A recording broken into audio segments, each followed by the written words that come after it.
sarili at ilagay mo sa presensya ng Diyos. Pangalan naman ng Anak ng Espiritu Santo. Makapangyari ng Ama, nagpapasalamat po kami sa araw nito.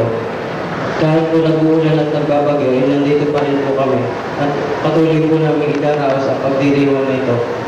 Sana po kahit po anong mangyari sa tournament na ito, ang mga player po namin ay palagi pong maging sports na kahit po malayo matalo ay nandun po sa puso nila pagiging sportsmanship.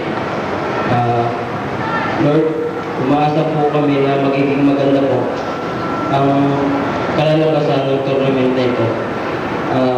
Gabayan na din po lahat ng mga player, mga coaches, at saka po yung lahat ng mga juries, doctors, lahat po ng bumubuo ng tournament na ito. Maraming salamat po at maganda nga po sa inyong lahat. Pangalan ng Ama,